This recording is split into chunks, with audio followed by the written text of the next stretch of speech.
Hey guys, it's JM here, and you're used to seeing me at Roots Chris, but because I am a knucklehead who doesn't know how to check the batteries in his lapel mic, the study that we did last week, our final study of the year for the Book of Numbers, there's no audio for it.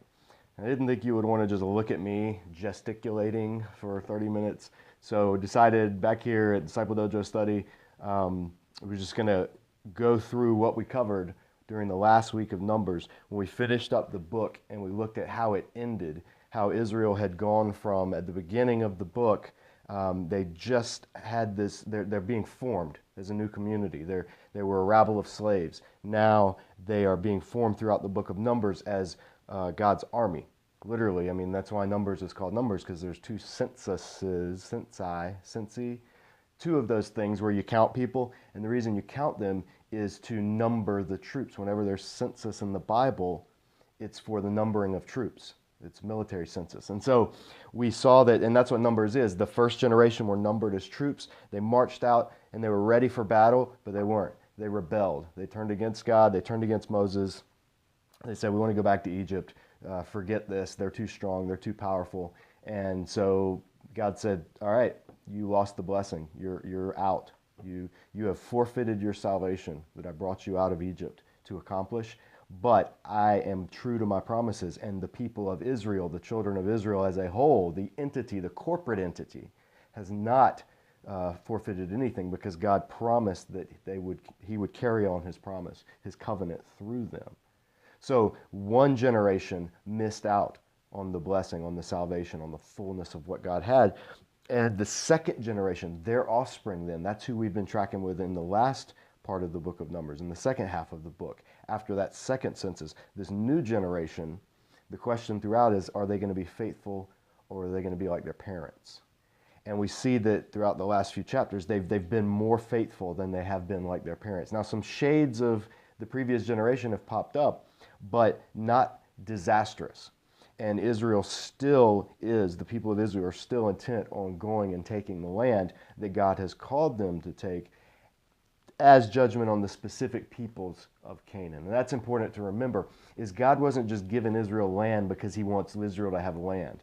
And just that whole concept, even though it's so volatile today in today's political climate, especially over the last 2 weeks, it's not that God wants Israel or even the Jews to have land. In Torah, what we see is that God was bringing out the offspring of Abraham, the covenant faith offspring of Abraham, who were in covenant with Him, and using them as the means to drive out, to expel the particular peoples of Canaan that He was bringing His judgment upon. God had promised Abraham 400 years before that the Canaanites whom Israel would dispossess, by the time Israel was ready to come in, those Canaanites would be ready for judgment. So that's what we see. God doesn't give Israel carte blanche to go and attack any nation they want. He doesn't prevent foreigners and others from coming and entering into Israel, being part of Israel. He doesn't. He's not. God's not xenophobic. Contrary to what you may hear Richard Dawkins or other people who like to slam the Old Testament say, God's not a xenophobic God. He's a God of the nations. But He is a God who does judge nations from time to time. And in this instance, and what we'll see in the conquest, in the unfolding books, Deuteronomy, Joshua, Judges, is that the nations at times are ripe for judgment. And God will do that same exact thing to Israel Himself, when they become ripe for judgment. And He'll do it through Assyria, and then He'll fully do it through Babylon. And then by the time of the New Testament, He'll do it through Rome. So again, it's all macro level stuff that's important to keep in mind as we finish up this book of Numbers and head into Deuteronomy, which we're going to begin at the beginning of 2018. I'm really excited about Deuteronomy. We got to Numbers 35. That's where we ended in the previous episode, for those of you that are following along. And the people, Israel, had gotten into the land, God had said, this will be how you divvy it up. When you go into the land, you'll separate it by the tribes, and here are the boundaries, and by each clan within the tribe will be chosen by lot, determining. It's kind of like roll of the dice, draw of the straw kind of thing. And so the land's all divvied up, including the land on the Transjordan, on the east side of the Jordan River. Israel proper, Canaan is on the west side, but we saw a few chapters ago that the 2.5 tribes had said, hey, we'll help you, we'll go in and we'll fight for the land and we'll risk and sacrifice and do all that stuff. But when it's all said and done, we want to come back over here because this land on the east side of the Jordan is good for us, for our cattle, for our crops, for our women and children. It's good land. So Moses said, okay, as long as you're willing to go in, then you forfeit your inheritance in Canaan, and you can come back and settle in this area. So all of that's been kind of taken care of in terms of, at least on paper. And now what we have is there's just a few final details about the land and when they get into the land, legal matters that need to be wrapped up. And so that's what we look at chapter 35. It says, on the plains of Moab, by the Jordan, across from Jericho, the Lord said to Moses, command the Israelites to give the Levites towns to live in from the inheritance the Israelites will possess, and give them pasture lands around the towns. Then they will have towns to live in and pasture lands for their cattle, flocks, and all their other livestock. The pasture lands around the towns that you give the Levites will extend out 1,500 feet from the town wall. Outside the town, measure 3,000 feet on the east side, 3,000 on the south side, 3,000 on the west side, and 3,000 on the north, with the town in the center. They will have this area as pasture land for the towns. So now remember the Levites. They were the tribe who don't get any land. They were the tribe. What was the Levites' job? They were to guard God's presence from the people, and vice versa. In other words, they were to be the buffer between the holiness of God that dwells in the tabernacle, in the Holy of Holies, and the commonness of the people all around and the world all around. So the Levites were like this buffer ring around God's presence. Now when Israel goes into the land, there's a problem. How will the people who are way up in the north, people way up in the south, how will they have this relationship or this holiness protection in their midst? In other words, if God just remains in this tabernacle space and the Levites guarding him, then it's like the Levites will just camp out all around this camp. And what happens when the rest of the country goes and is inhabited? The Levites won't be up in the north. The Levites won't be in the south. They won't be on the coast. The Levites will just be stuck in the middle. And God says, no, actually the Levites, they're not going to get land, like territories. They're going to get cities within all of the territories. So you're going to provide cities for the Levites. And the Levites, they aren't even really going to get the cities in terms of owning them. They'll live in the cities. They'll get the pasture land around the cities to use for their crops, for their flocks and for their herds. So the Levites, and remember that's the main way that Levites got paid, provided for, is through the offerings of the people. And in particular, the sacrifices and the animals and all of that. Levites were like, keep in mind, they were kind of like the teachers, the theologians, the lawyers, and the butchers. They handled all of that stuff. So the Levites are going to get space around these cities, these Levitical cities. And so rather than having God in the tabernacle in a central place, and then the Levites surrounding him in a central place, and then all of Israel spread all over, what you have instead is God is sending his emissaries, his representatives, the Levites, into all the places where Israel will go. So God's presence will permeate the land through the Levites. It's a really cool concept that God is not just in a holy huddle. You know, right now they're huddled up around the tabernacle because Israel is wandering. They're a military they're a military force on the march. So they have to have this central camp. And that's what they've been for 40 years. But they're going to transition from nomadic military camp into settled agrarian life in this land. And so when that happens, the role of the Levites is going to shift as well. And they're going to become these administrators, these priests or religious workers or teachers especially. The role will be to teach, to spread knowledge of God throughout the land for the other tribes. And in return, they'll receive cities and they'll receive places where they can raise their flocks and their herds. But the Levites, remember, God said, you don't get land. I'm your inheritance. I'm your inheritance. And so the calling of the Levites is very interesting in that regard. They're the clergy tribe, so to speak. So then God goes on to say, these cities are chosen, by the way, in Joshua 21. you see how this all plays out. Then God says, now, verse 6, 6 of the towns you give the Levites will be cities of refuge or cities of asylum, to which a person who has killed someone may flee. In addition, give them 42 other towns. In all, you must give the Levites 48 towns, together with their pasture lands. The towns you give the Levites from the land the Israelites possess are to be given in proportion to the inheritance of each tribe. Take many towns from a tribe that has many, but few from one that has few. Then the Lord said to Moses, speak to the Israelites and say to them, when you cross the Jordan into Canaan, select some towns to be your cities of refuge, to which a person who has killed someone accidentally may flee. They will be places of refuge from the Goel. This Hebrew word Goel, which is translated in some translations, NIV says avenger, or others say blood avenger, or some older translations I think even say revenger. It's the term that Goel, it means redeemer. The person, the Goel was the person in the family or people in the family who were responsible for putting right something that had gone wrong within the family that a person couldn't put right themselves. So if a person had to sell, they were poor, they had to sell their land in order to feed their family. The Goel would be the one who was responsible for buying that land from them in order to provide for the family so that that land stays within the tribe.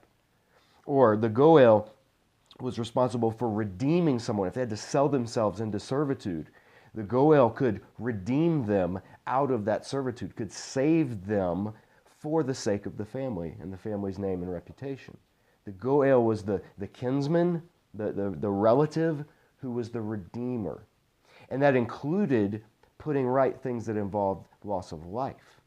If a person was killed accidentally, unintentionally, it wasn't murder, then there was a problem is what happens to them, because the Goel would be coming after them. When somebody, this is before, remember, this is before armies, this is before police, this is before courts of law like we have them today, and prisons and jails. And if somebody killed someone in semi-nomadic societies where there wasn't a strong centralized government, justice and making sure justice happens falls on the family.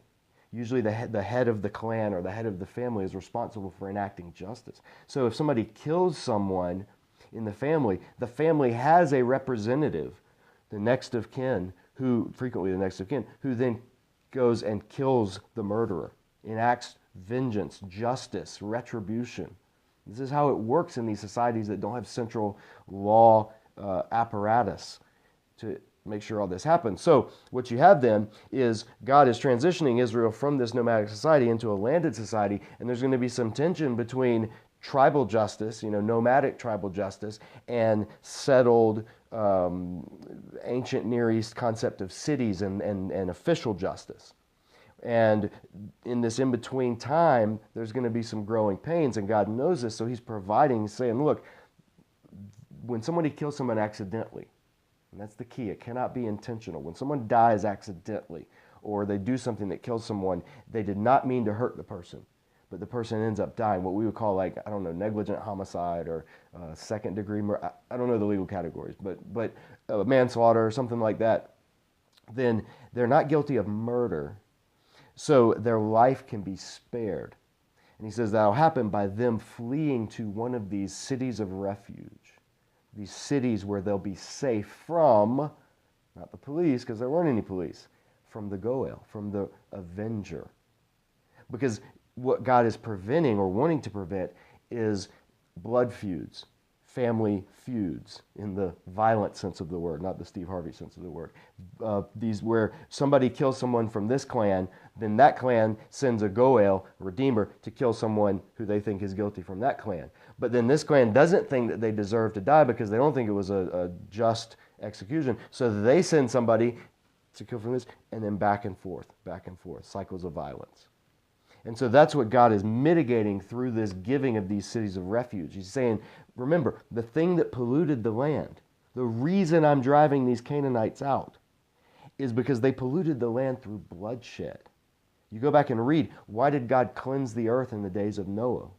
Because of the rampant bloodshed, the violence, the corruption upon the earth that humanity had done. And so now in Canaan, it's the same way. When you have things like child sacrifice, right? That's bloodshed that pollutes the land. And God is sending in Israel to cleanse the land from the iniquities of its previous inhabitants. So in doing that, God's saying, and I don't want there to continue on this concept of innocent bloodshed. I'm trying to mitigate these loss of life as much as possible through how I know you are as a society and how I know this world runs. Remember, God steps into history as it was in order to bring it along. He doesn't just drop down an ideal from heaven and say, this is the ideal and you all need to live up to it and this is for all time, for all people. No, the God of Israel enters into the history of Israel to redeem the people of Israel and to give them his guidance. So, in doing that, then we have to put ourselves in their setting and what they're going through. He says, verse 13, these 6 towns you will give will be your cities of refuge. Give 3 on this side of the Jordan and 3 in Canaan as cities of refuge. Remember, Moses is outside Israel when he's giving this. These 6 towns will be a place of refuge for Israelites, for aliens or foreigners, and any other people living among them, so that anyone who has killed another accidentally can flee there. What compromises accidentally? Well, he's going to give some examples here. If a man strikes someone with an iron object so that he dies, he's a murderer. And the text in Hebrew actually doesn't say so that he dies. I mean, it could be translated that way, but literally in Hebrew it says if a man strikes someone with an iron object and he dies, you hit someone with something that could kill them and they die, you're guilty of killing them. You're a murderer. The murderer shall be put to death. Or if anyone has a stone in his hand that could kill and he strikes someone and he dies, he's a murderer. The murderer shall be put to death. Or if anyone has a wooden object in his hand that could kill and he hits someone so that he dies, he's a murderer. The murderer shall be put to death. The avenger of blood shall put the murderer to death when he meets him. He shall put him to death.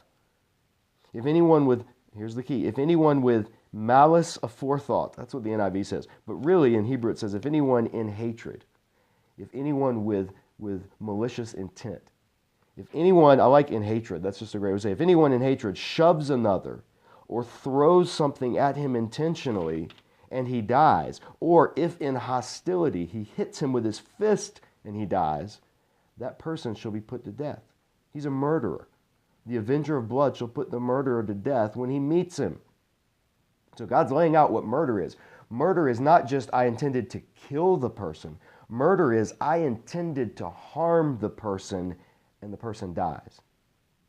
It cuts down to the heart. See, we in our society today have this illegal thing where, 2 guys get in a fight, one guy hates another guy, punches him, boom, boom, boom, hits his head on concrete and the guy dies. The person who does it didn't mean to kill him, so he's not charged with murder. He's charged with like manslaughter or second degree or negligence, something like that. But what God says is, no, if you did it in malice, if the person did it in anger, did it with a desire to inflict harm on the person in some way, shape, or form, and he dies, he's committed murder. It actually raises the standard. And the punishment for murder in the Old Testament is the person who took the life forfeits their life. And this is the thing to remember about the death penalty. Wherever you land on the death penalty in modern society, and that's a debate that should be had by Christians, it's a debate where both sides, pro-death penalty, anti-death penalty, both sides can make valid arguments. If you think the other side can't, or they're just not reading the Bible or whatever, you're wrong. There are good arguments that can be made for both sides of the capital punishment issue. And we should listen to those and we should reason it out and we should find our way to what we think is the most just approach in our society today. That's a whole other issue. But in the biblical sense, in the Old Testament, God was not pro-murder, but God was pro-justice. And justice required, all the way back to Genesis 9, if someone takes the life of another person, their life is forfeit. Not out of a retributive sense, not even necessarily out of a preventative sense, although it does have that element in the text, but in the sense that you have destroyed the image of God. You have sacrificed your own bearing of the image of God, your own life. And so, whatever you think, again, about the death penalty, know that in the Old Testament, in theory, it was enacted by God. Now, we have to account for the New Testament.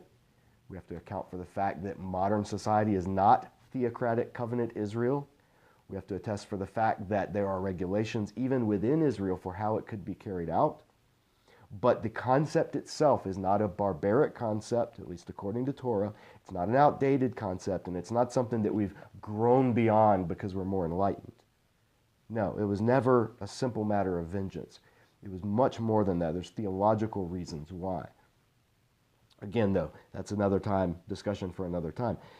There's a difference, however, between murder and verse 27. But if without hostility, someone suddenly shoves another or throws something at him unintentionally, or without seeing him, drops a stone on him that could kill him, and he dies, then, since he was not his enemy and he did not intend to harm him, the assembly must judge between him and the Goel according to these regulations. The assembly must protect the one accused of murder from the Goel and send him back to the city of refuge to which he fled, and he must stay there until the death of the high priest who was anointed with holy oil. But if the accused ever goes outside the limits of the city of refuge to which he's fled, and the avenger of blood, the Goel, finds him outside the city, the Goel may kill the accused without being guilty of murder. The accused must stay in his city of refuge until the death of the high priest. Only after the death of the high priest may he return to his own property. Now, this differentiates another category of taking life, which is unintentional harm. If you don't mean to harm someone, if you accidentally, you bumped into somebody, they fell, they died. You dropped something, it rolled over, it kills them. Whatever, these are the type of things that are involved. Later, Deuteronomy will mention two people chopping wood or working with a stone, an axe, and the axe handle, the head of the axe flies off and hits a person and kills them.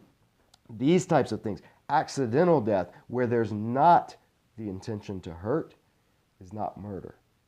And so the Goel, the Goel who would be the one to enact justice on the behalf of the family, on behalf of the tribe, can't kill that person because it was not murder. It was what we would call manslaughter. It was unintentional. However, a life was still lost. A death, an unintentional, doesn't matter. It was still a death. Someone in the image of God died. So there are consequences. The person's not guilty of murder, but there are consequences because a life was lost. A piece of that tribe is gone forever and can't be replaced. And so as a way of emphasizing this, making this known, making this clear, is the person who did it, they don't forfeit their life, but in a sense they do forfeit their livelihood or their life as they knew it. And they have to stay in that city of refuge until the death of the high priest. Why? Well, the death of the high priest has significance in terms of atoning for people. Life pays for life, but in this case, the unintentional taking of life is paid for by the death, not the murder, not the sacrifice, but by the death of the high priest, who has the ability to stand for the people. And so it's this interesting situation. There are theological aspects to it. You know, only the death of the high priest can atone for all the sins committed, and even these sins, the murder that's not really murder, but it seems like murder. All this is very interesting in terms of what the death of the high priest can accomplish. And the New Testament will actually have a lot to say about that in the book of Hebrews, about the death of the high priest, capital H, capital P, high priest, Jesus himself. But he goes on to say, in this last section, there are to be legal requirements for you. These are to be legal requirements for you throughout the generations to come, wherever you live. Anyone who kills a person is to be put to death as a murderer. Here's the key: only on the testimony of witnesses. No one is to be put to death on the testimony of only one witness. Do not accept a ransom for the life of a murderer who deserves to die. He must surely be put to death. Do not accept a ransom for anyone who has fled to a city of refuge, and so allow him to go back and live on his own land before the death of the high priest. 2 witnesses at minimum before any death penalty can be administered. That's something that gets forgotten when people think about the Old Testament. They think you're just killing people left and right. No. Anytime someone is guilty of a capital crime, there have to be at least two witnesses. And those witnesses have to be willing to testify with their own life. In other words, if a witness is found guilty of lying, that witness receives the penalty that they were trying to frame somebody else for. That would go a long way today in keeping people from wanting to lie when they're witnessing, but for emphasizing at least the importance of your words, your testimony. Life and death depends on the testimony. And so, no, you can't be put to death if it's just one person. So that he said, she said stuff will not result in death penalty. It'd be too easy to abuse. Have to be multiple witnesses. And you can't accept a bribe. In other ancient Near East law codes, you could pay your way out of a penalty. You killed someone, you're rich, you don't suffer as much as somebody who's poor. We see that a lot in our society today. Again, regardless of what you feel about capital punishment, it's very rare that people who get put to death are not poorer, less educated minorities. And that's part of one of the things that Torah, God's law, speaks to our society today, is this underlying motive of justice. You cannot buy your way out of a capital punishment. You cannot even buy your way out of serving time, so to speak, in the city of refuge. You accidentally kill someone, you can't bribe your way out of the city of refuge. You stay there until the death of the high priest. So there's this egalitarian concept that just cuts through all strata of society in the Old Testament as God's giving these laws for how Israel will be when they enter the land. In verse 33, do not, this is the key to this chapter, do not pollute the land where you are.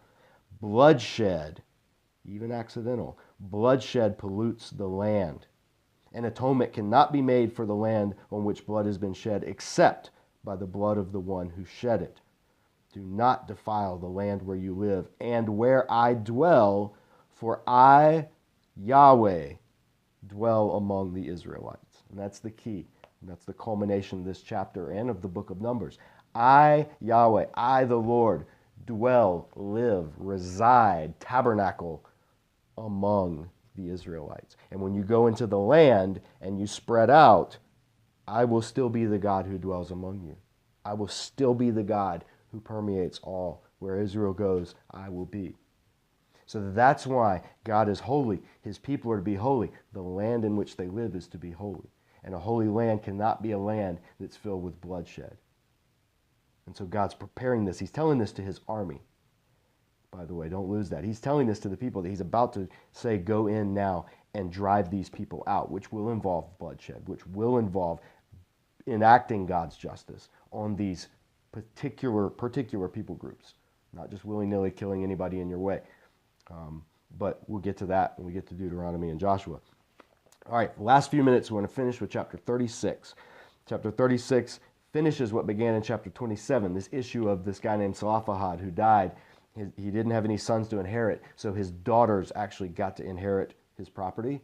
And when you inherit property and you're the daughter, the question arises, so when I marry, that property will go to the family into whom I marry. And Zelophehad's relatives realize that means that there will be some loss of our land, our inheritance, if our sisters marry outside of the family. So that's what they say to Moses. We'll just buzz through this chapter 36 because it's kind of a bookend to end it. It says, the family heads of the clan of Gilead, son of Machir, son of Manasseh, who were from the clans of the descendants of Joseph, so these are the people in the clans of Manasseh, tribe of Manasseh, came and spoke before Moses and the leaders and the heads of the Israelite families. They said, when the Lord commanded, my Lord, meaning Moses, to give the land as an inheritance to the Israelites by lot, he ordered you to give the inheritance to our brother Zelophehad, to his daughters. Now suppose they marry men from other Israelite tribes, and their inheritance will be taken from our ancestral inheritance and added to that of the tribe they marry into. And so part of the inheritance allotted to us, meaning the tribe of Manasseh, will be taken away. And even when the year of Jubilee for the Israelites comes, their inheritance will be added to the tribe into which they marry, and their property will be taken from the tribal inheritance of our forefathers. In the Jubilee, when all land reverted back to its original owners, that only applied to land that was bought. That didn't apply to land that was inherited. And that's what's going on here, is these daughters, they've inherited this land.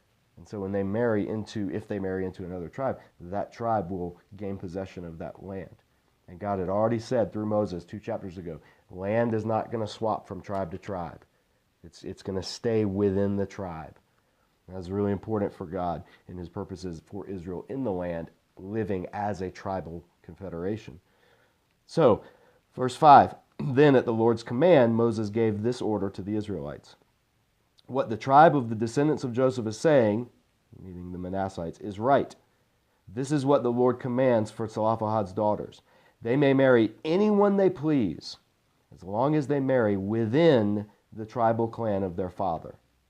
No inheritance in Israel is to pass from tribe to tribe, for every Israelite shall keep the tribal land inherited from his fathers. Every daughter who inherits land in any Israelite tribe must marry someone in her father's tribal clan, so that every Israelite will possess the inheritance of his fathers. Again, no inheritance may pass from tribe to tribe, for each Israelite tribe is to keep the land it inherits. So the solution is, yes, the two things are balanced. The right of the women to marry, to have families to be provided for, to have an inheritance that they have inherited from their father, and the right of the clan or the tribe to not lose part of itself to whoever they marry into. Two things that have to be balanced, the individual and the corporate. And so what God does is he balances those things. He says, yes, the women, the daughters of Zelophehad, they're free to marry. They can marry anyone they choose. They don't have to marry this particular person. And no, anybody within, but it has to be someone within that clan. It has to be someone within that wider community of the tribe of Manasseh, so that the land doesn't go away if they marry somewhere else. And so that's the solution God's put forth. And, verse 10, so Zelophehad's daughters did as the Lord commanded Moses. Zelophehad's daughters, Mahlah, Tirzah, Hoglah, Milcah, and Noah, married their cousins on their father's side. They married within the clans of the descendants of Manasseh, son of Joseph, and their inheritance remained in their father's clan and tribe. The book ends, these are the commandments and regulations the Lord gave through Moses to the Israelites on the plains of Moab by the Jordan across from Jericho. And this ends us, the book of Numbers, with Israel right there. That place on the plains of Moab by the Jordan across from Jericho. That's where Numbers ends, because that's where they're then going to set out and they're going to march into the land of Canaan to take the land, starting with Jericho. But that won't happen until Joshua 3. The whole book of Deuteronomy is about to come next. Because before all this happens, Moses is going to gather all of Israel on these plains of Moab by the Jordan across from Jericho. And he's going to say, guys, this is as far as I can go. From now on, this guy Joshua is going to be the one that takes you there.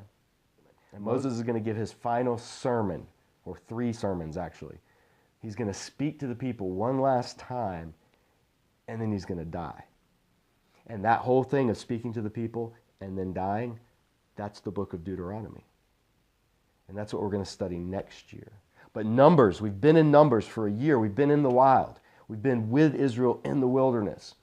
And Numbers is a hugely formative book for our life as believers because, like Israel, we are too in the wilderness. We haven't reached Canaan. We haven't reached the promised land, but we're not in Egypt anymore.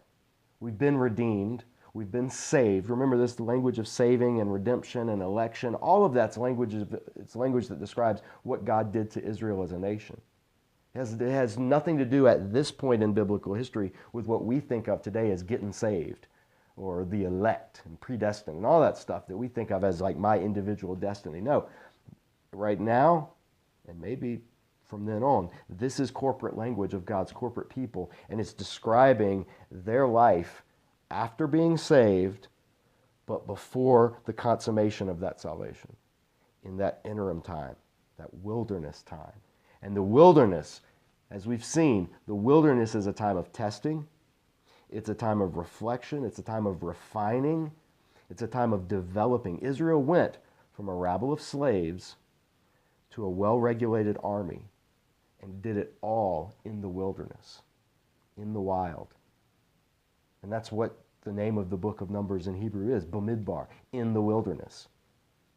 So when you're reading Numbers, and I hope this study's been helpful to you, know that you're reading about Israel's most formative years, ups and downs. Israel at their highest highs and their lowest lows during this time before they enter into Canaan. It's a very bumpy ride. It's a wild ride, which is only fitting for a book called In the Wild. But I've enjoyed this study. We're going to kick back up next year. This video today, this session today may have been a little longer than previous ones, but because we wanted to cover the last 2 chapters. And then next year, 2018, we're going to kick it back off, and we're going to spend probably the year like we did this time last year and the year before in Deuteronomy. And so I'm really excited. I hope you come join us.